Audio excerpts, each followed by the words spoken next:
Bueno, vamos a seguir con las clases del contrato de trabajo y la relación de trabajo. Estamos viendo cómo se había desarrollado esta teoría de la relación de trabajo en Alemania, cómo se había extendido a Francia con otros matices y sobre todo en América Latina con Mario de la Cueva. Bueno, pero es interesante ver cómo en los años 30, de 1930 a 1940, se formula de nuevo la teoría, no de nuevo, digamos, se desarrolla la teoría en Alemania, en un periodo histórico un poco particular, marcado por el ascenso de las ideas nacionalsocialistas en Alemania entre las dos guerras mundiales. Porque no es extraño que esas ideas, así como las ideas del universalismo de Fichte y de Hegel, que tendían a deificar el Estado, a colocar el Estado o a desarrollar un concepto de Estado total. Bueno, y sin ser el propósito de esta teoría, pues lamentablemente la teoría se ve influida y se ve, digamos, salpicada por esas ideas y se la ve casi como identificada por esas ideas, aun cuando no fuera ese el propósito. Y quien lo desarrolla de manera más importante es el doctrinario alemán Wolfgang Sieber. Sieber rechaza el contrato de trabajo como precedente fundamental de la relación de trabajo. Y para él el contrato de trabajo no surge del acuerdo, la relación de trabajo, perdón, no surge del acuerdo de voluntades, sino que lo único que requiere es la incorporación del trabajador a la comunidad de explotación, es decir, a la comunidad de la empresa. Claro, evidentemente que por parte del trabajador hay una incorporación consciente que quiere incorporarse. Y así también el empresario que recibe al trabajador que se incorpora a su empresa, pues también manifiesta su voluntad. Pero eso para él no es lo importante. Lo único que importa para que se genere la relación de trabajo es la incorporación del trabajador a esa comunidad de la empresa.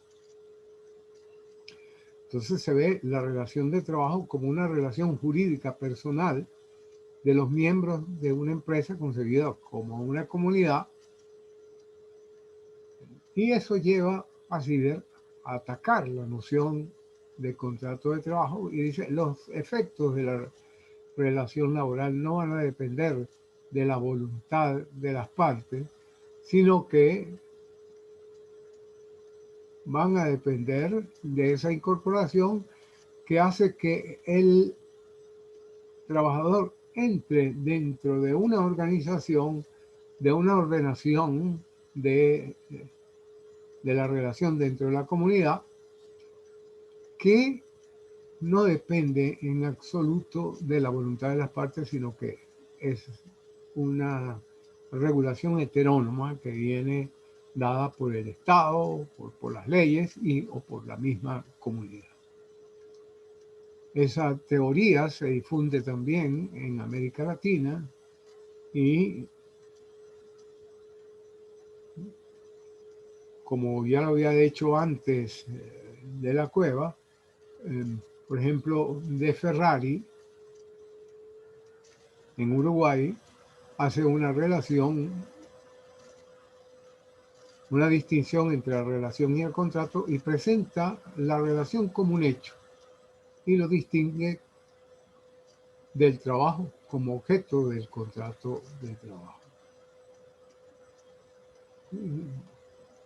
Por otra parte, él dice que el trabajo se ha vuelto colectivo y que su regulación ya no va a depender tanto de la voluntad, sino de un conjunto de normas generadas por la organización de la empresa, por las leyes, por las convenciones colectivas, por los usos, las condiciones de mercado, el poder reglamentario y el poder de dirección del empleador.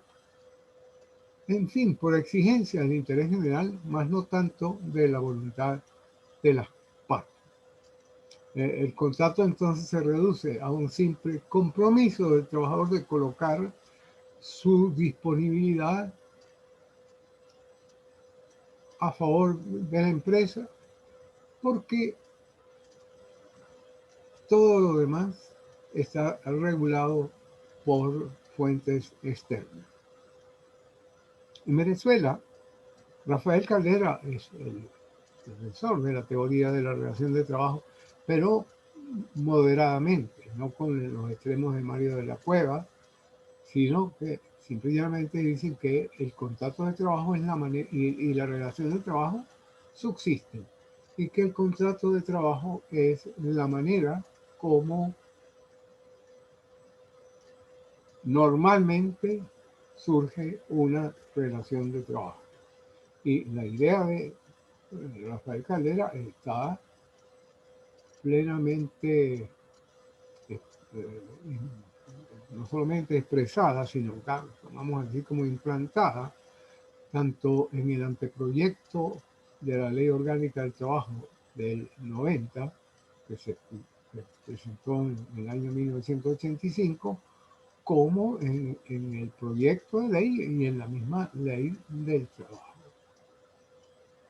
Y dice Caldera que sin entrar en disquisiciones ni caer en la negación del contrato como consecuencia de la idea de la relación de trabajo, él se encuentra en aquel sector de la doctrina que sostiene la necesidad y conveniencia de la idea de la relación de trabajo ante la insuficiencia del contrato para explicar muchos casos de relación no contractual. Y que la idea de la relación de trabajo lo que va es a complementar y no a sustituir el contrato de trabajo.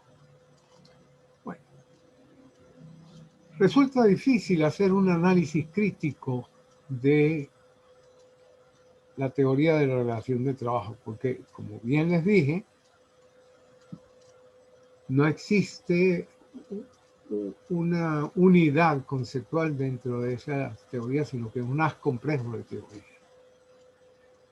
Bueno, comencemos en primer lugar por darle dos grandes méritos a la teoría de la relación de trabajo. En primer lugar, resalta la limitada función que cumple la voluntad de las partes en la determinación del contenido normativo de la relación jurídico-laboral.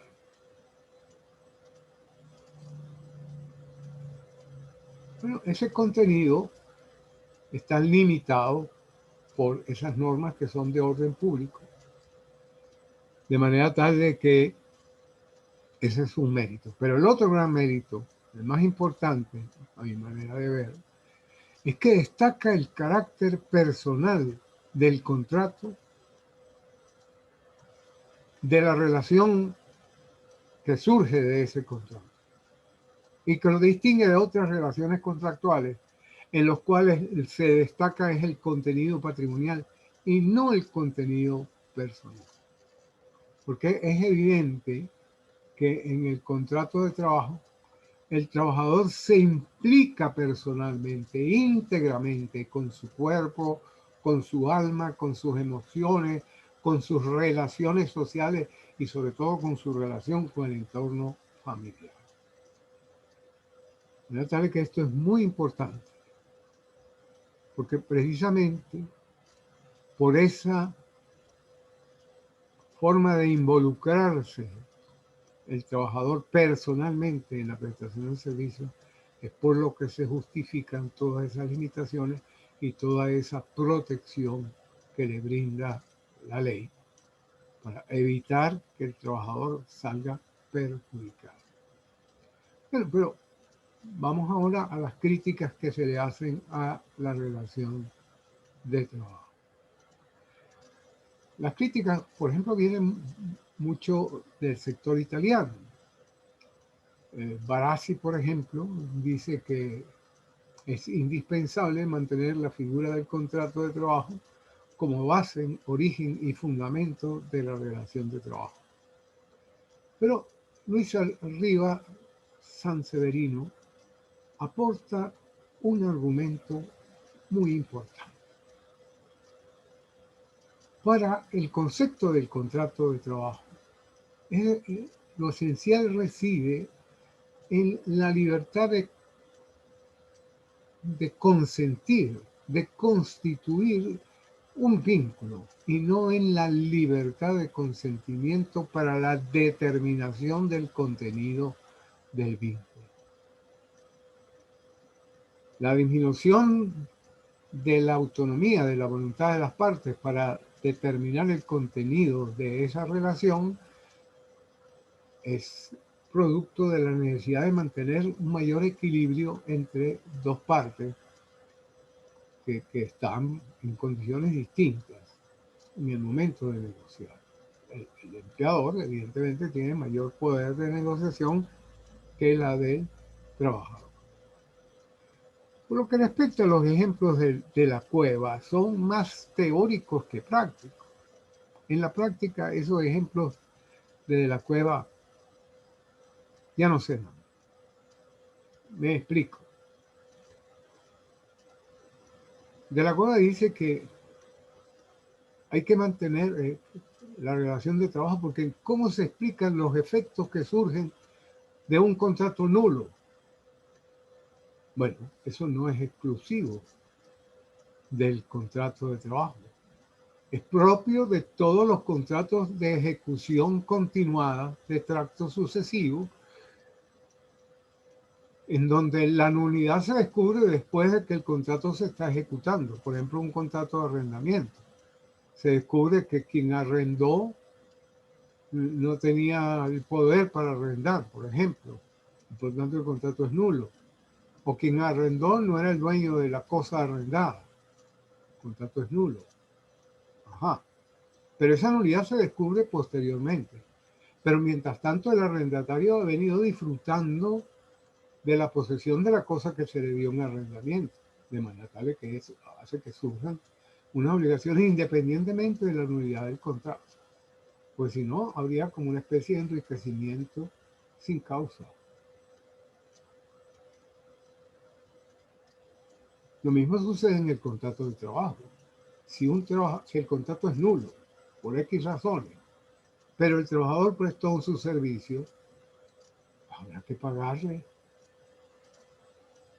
Y esos efectos se producen no por el simple hecho de la relación de trabajo, sino simple y llanamente porque se trató de un contrato de tracto sucesivo en donde hubo una prestación de servicio y en donde tiene necesariamente que haber, como todo contrato bilateral y oneroso, una remuneración a cambio de eso, una contraprestación equivalente.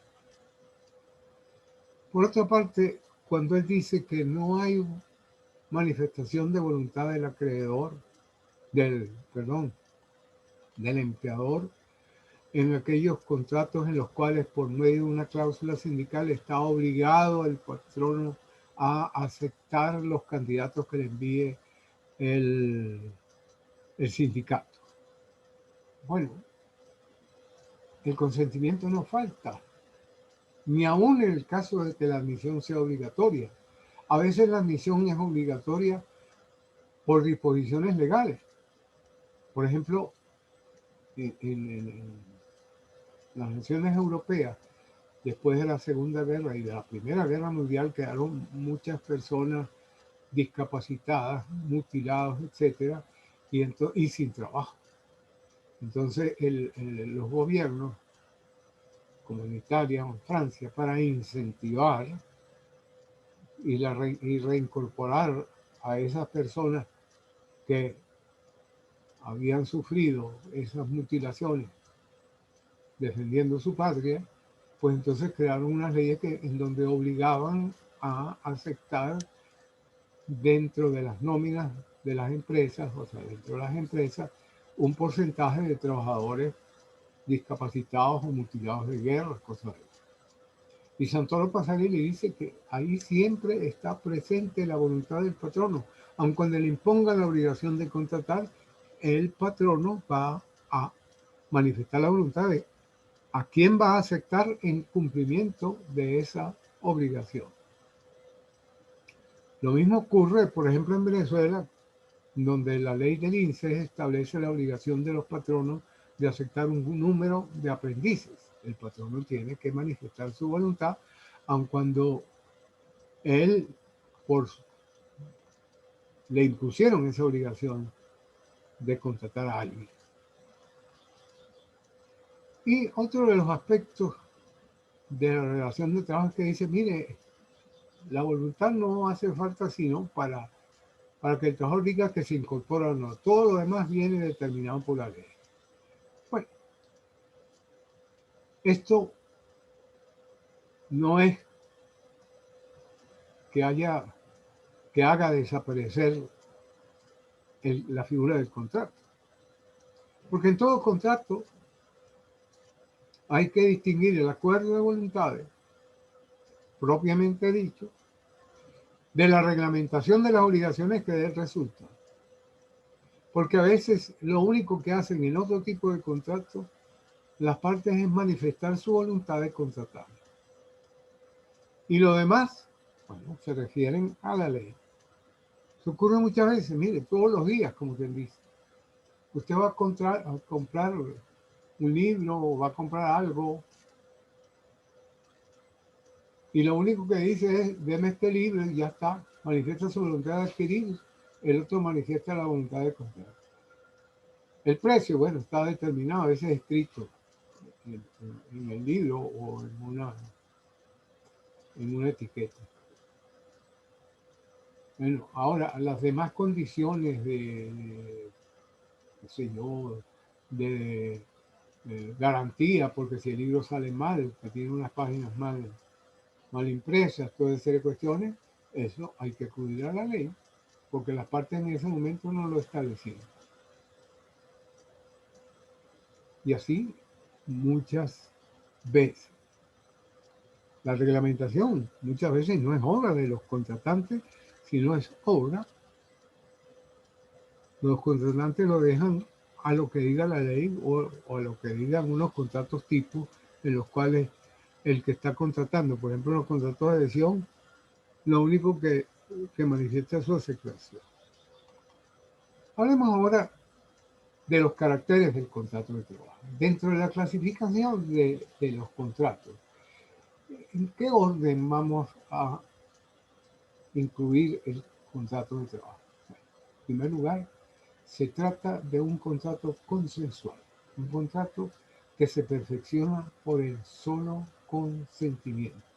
Desde el momento en que convergen las dos voluntades, la del empleador y la del trabajador, se forma el contrato de trabajo. El contrato de trabajo, el contrato consensual, y de por sí es un contrato informal, no es ningún contrato solemne. Sin embargo, a veces la ley puede exigir, eso lo vemos en la forma del contrato, algunas formas especiales y le da preferencia a la forma escrita, como lo veremos más adelante, porque esto beneficia al trabajador, porque lo va a proveer de una prueba anticipada para poder demostrar no solamente la existencia del contrato, sino también las condiciones bajo las cuales él aceptó prestar el servicio. Es un contrato bilateral o sinagmático porque genera obligaciones para ambas partes. Y lo más importante es que estas obligaciones están interrelacionadas. Hay que tener en cuenta que en este tipo de contratos con obligaciones interrelacionadas, la obligación de una de las partes o el cumplimiento de la obligación de una de las partes sirve, digamos, como de causa, de fundamento a que la otra esté obligada también a cumplir. Sin embargo, en el contrato de trabajo hay que tener en cuenta que a veces la ley exime al trabajador de prestar el servicio Y sin embargo obliga al empleador a pagar el salario, como en el caso de las vacaciones o de los descansos de días feriados. Bueno, esto es porque la causa de que el patrono se ve obligado a pagar un salario no es tanto la prestación efectiva del servicio como la disponibilidad del trabajador para prestar un servicio. Lo que pasa es que en alguna oportunidad el legislador dice, bueno, tú puedes, a él está disponible, pero yo le digo que no trabaje y sin embargo tú vas a tener que pagar el salario. Es un contrato oneroso. ¿Por qué? Porque cada parte obtiene una ventaja. Además, eh, el contrato de trabajo, por ser oneroso, excluye la posibilidad de que haya un contrato de trabajo a título gratuito. Todo, toda prestación de servicio en el contrato de trabajo tiene necesariamente que ser remunerada. No puede dejar de ser remunerada. Es un contrato conmutativo porque las partes en el momento de contratar conocen o se pueden determinar la extensión de las obligaciones, de las prestaciones que tienen que hacer, ¿verdad? Y eso no van a depender del azar. Es además un contrato de tracto sucesivo o de ejecución continuada porque no se agota en un solo momento. Y además eso tiene una importancia grande porque de la continuidad de la relación de trabajo van a surgir una serie de derechos que van a aumentar, etcétera. El contrato de trabajo es un contrato autónomo, como digo, un contrato personal. Y es un contrato personal o intuito personal, pero solo por lo que respecta a la persona del empleado, del trabajador. El trabajador tiene que prestar él personalmente el servicio para que surja la relación de trabajo. No es fungible. O sea, no puede el trabajador mandar a otra persona y seguir siendo el mismo contrato de trabajo. Por lo tanto, por ejemplo, cuando el trabajador se muere o se ve impedido de trabajar, el contrato termina necesariamente por una causa extraña en la voluntad de las partes. Mientras que respecto del patrono, no. A veces, como en el caso veremos más adelante, la sustitución de patrono, se puede cambiar de patrono y el contrato sigue siendo el mismo patrono, el mismo contrato de trabajo, aun cuando haya habido un cambio en la titularidad de la empresa, por ejemplo. Excepcionalmente, hay relaciones de trabajo que también tienen un carácter personal respecto del empleador. Pero esos son casos excepcionales. Por ejemplo, una persona que es contratada para atender a un enfermo. Si el enfermo muere, se acabó el objeto para el cual fue contratado y se termina la relación de trabajo. Cuando, por ejemplo, un médico contrata a una persona que lo asiste en su consultorio, que es una secretaria y asistente del consultorio, y el médico cierra el consultorio porque se ve incapacitado para trabajar o se muere, se termina la relación de trabajo. Ahí es personal respecto también del empleado, pero esto es excepcional. Dejemos por ahí la clase y ya en la próxima clase